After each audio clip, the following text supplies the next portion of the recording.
making plays, or maybe how did it feel?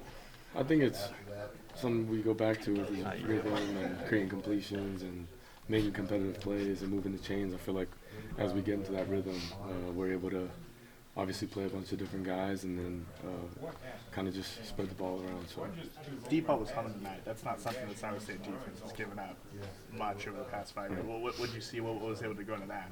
I mean, schematically, they cause a lot of problems, and they're very great at what they do.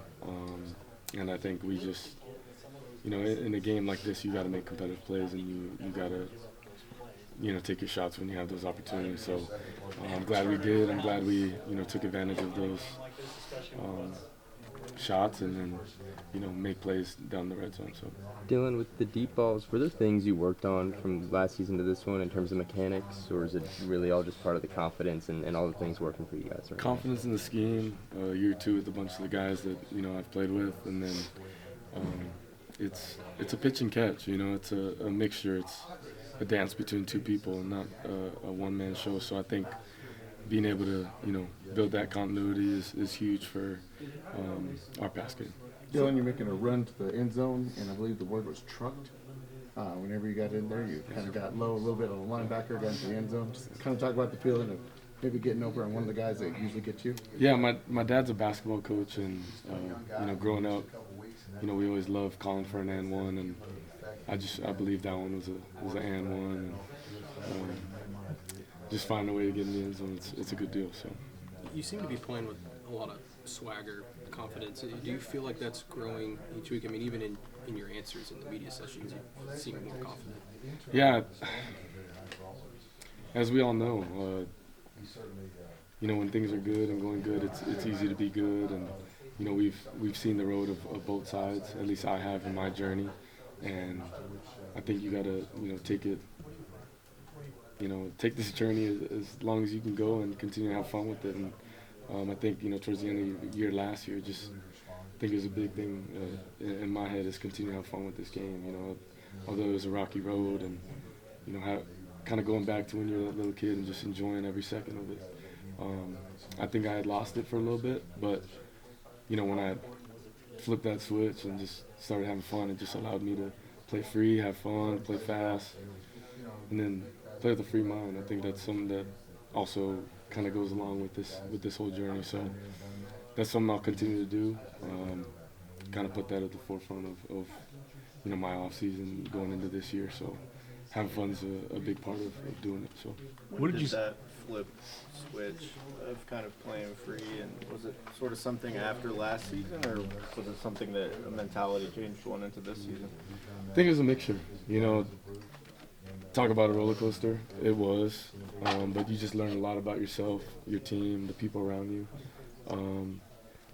and I think, naturally, I couldn't give you an exact date, but there was a time where it flipped, and I just started playing free, and going into off season was something that, pushing one another, because of the big off season we needed to have, but then also having fun with it, embracing the third and shorts, embracing that fourth and short and wanting to go get it, embracing situations that people may not, want to be in. And it's inevitable to be in those certain positions. So embracing it, having fun with it, and making it something that you want to pride yourself on. So.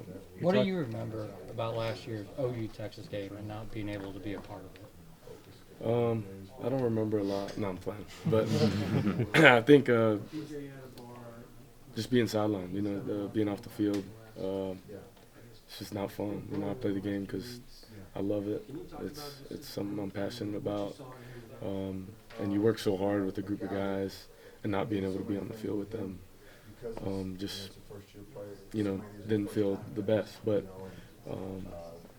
I think you learn a lot from those moments as well, as a player and then as a group. Dillon, you maybe thought about that game, and how much are you, I guess, looking forward to getting to actually playing it this year? Exciting. I think it's an atmosphere and environment you live for and you dream of. When you're a little kid, you don't necessarily dream of playing in, the backyard, but you're picturing a huge crowd and that atmosphere, the passion. just all of it. It's something that you want to play and you dream of playing in. So Dylan, where did you watch the game last year? Were you on the sideline? I was. Okay. So the first half I was on the sideline, then the second half I was in the box. So You warmed up that game before. I mean, everybody kind of, hey, they're going to play. yeah. With a party said, maybe I could play. I guess we'll never know, right? But I think it was just part of the protocol and get my body ready. Couldn't tell you fully why, but just getting your body ready to go through the process of getting ready for a game again and stuff like that through that whole protocol. So. If you got a taste, at least of the atmosphere, can you tell us whether you've quarterbacked in a setting like that before? I mean, as you look ahead to actually being on the field next Saturday. I think only a few people have quarterbacked in environments like that, and it's special. It's a special atmosphere. It's two passionate fan bases. Wanting to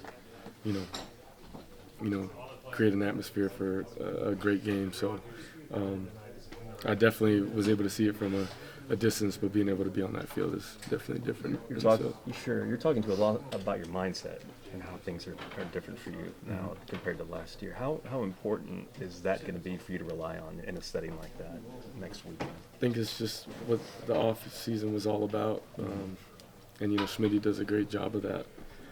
Kind of pushing you to a limit that you never thought you had, and kind of exceeding that within a week or so. And I think that just is a testament to who we want to be and what we want to do. But I do definitely go back to the off season, and that training definitely built us. How much of this is just knowing what it is to play at a place like Oklahoma? I mean, it's a fishbowl, especially with a quarterback. Yeah. And just understanding what it's like this your second compared to your first year. That's why you come here, I think that's what you want. That's what you want to be in. And I know I'm the type of guy. I love this place, and it's football. It's one of the most passionate fan bases and passionate places about this program, and it's something that I think I had a clue about, but once I got into it, it really opened my eyes to, how great this place is. So. Is that something that took you time to truly embrace that, like figure out how to embrace it as you're going through the trials of last year? Not how to embrace it, but more so you don't really know until you're in it. I think a lot of people have a perspective, right or wrong, just from a distance, but once you're in it, once you're submerged in it, it's different, and I go back to my decision to come here. It's what I wanted. It's what you want to be a part of, and you want to be pushed to a level that you never thought you could be at, so I love it. You mentioned your own journey. Where do you feel like this team is right now in their journey this season? Taking it a week at a time, being present, not taking anything for granted. I think that's huge in building on what type of team you want to be. Take it a week at a time. How quick after this one was done to Texas? Probably after this media, just flipping the page and, not just like any other, week, flipping the page, seeing how you can get better, and then preparing for the next opponent. Just not getting bored with the process, loving it, being all in it. It's a wild process, but just loving every second of it, Looking back at tonight, what was your reaction to Jaden Gibson's catch and run on that touchdown that he had? Love it for him.